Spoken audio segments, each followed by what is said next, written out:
Okay, so welcome back, and today we're going to talk about products and quotients of complex numbers when they are in trigonometric form. Okay, so now here are the two forms. Okay, so z1 is equal to this, r1 times the quantity cosine theta 1 plus I sine theta 1, and then z2 is the complex number written as r2 times the quantity cosine theta 2 plus I sine theta 2. So now if I take the product of those two complex numbers, this is what I get. Okay? R1 times R2 times the quantity of cosine of the sum of the two angles, theta 1 plus theta 2, plus I sine the sum of the two angles, theta 1 plus theta 2. If I take the quotient of z1 and z2, then I get the quotient of R1 and R2 times the sum of cosine theta 1 minus theta 2 plus I sine, I sine theta 1 minus theta 2. So now what I'm going to do is I'm going to show you the proof of the product, and then the quotient really follows from this pretty easily. Okay, so the proof. Okay, so now in this proof you're going to need to know the sum formulas. The sum formulas are going to be what's going to help us get to the end result. Okay, so make sure you review your sum formulas for trigonometric functions. Okay, so let's do this.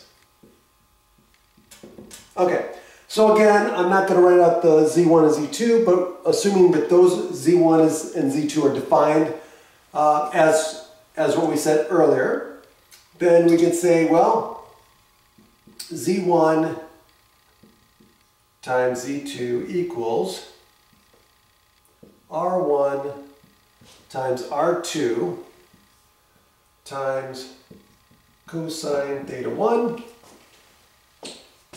plus I sine theta 1 times cosine theta 2 plus I sine theta 2. So now what I'm going to do is I'm going to use the FOIL method here. I'm just going to use the distributive property for this. So I'm going to, well, let me start over here. I'm going to need some room. So R1 times R2, and then I'm going to get cosine theta 1 times cosine theta 2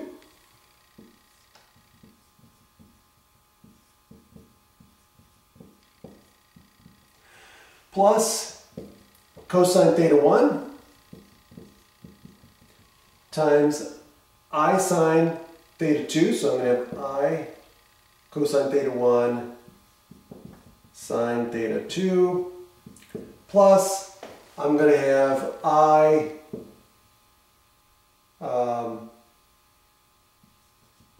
cosine theta 2 times sine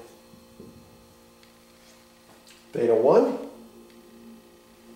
and then I'm going to have plus I squared sine theta 1, so let me do this, plus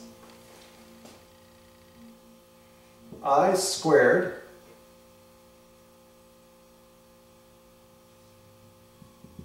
sine theta 1 sine theta 2. Okay, so that's the next line. Now I'm going to simplify this because I squared is just negative 1. So I'm going to rearrange this a little bit. So this is going to be R1 times R2, and I'm going to keep this here. So this is cosine theta 1 cosine theta 2 minus this, because this is now negative, so this is minus. So I'm just going to move it from here to the second spot. So this is going to be minus, not I. So minus, and you'll see why I'm doing this in a minute, sine theta 1 sine theta 2. Now, plus Now I've got these two. I'm going to factor out the I. So I'm going to get I times the quantity cosine theta 1 sine theta 2 plus cosine theta 2 sine theta 1. Okay, so now this is where the sum of angles, the sum formulas are going to come in.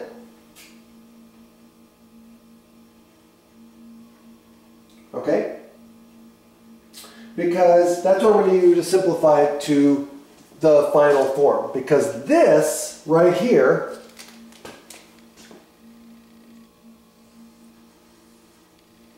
is going to be cosine of theta 1 plus theta 2 using the sum formula. And this is going to be sine of theta 1 plus theta 2 using the sum formula. Okay.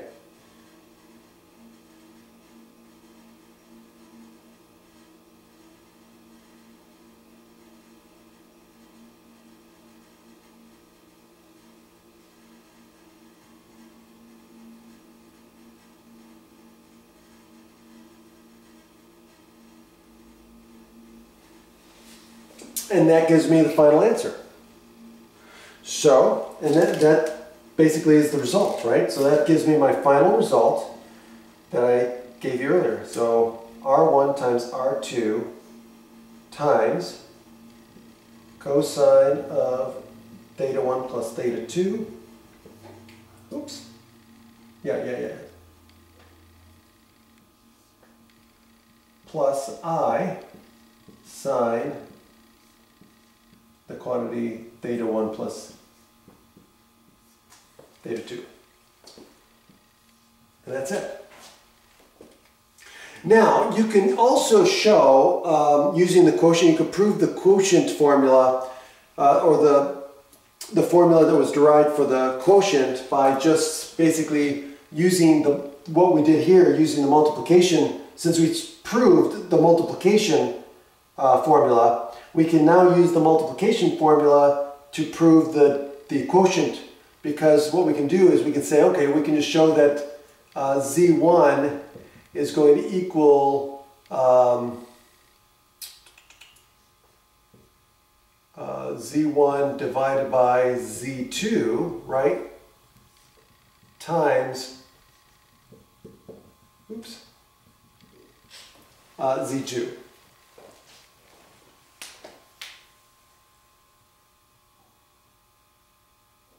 Okay, and that's really all there is to it. So we could just use the multiplication formula on this and show that we get Z1. And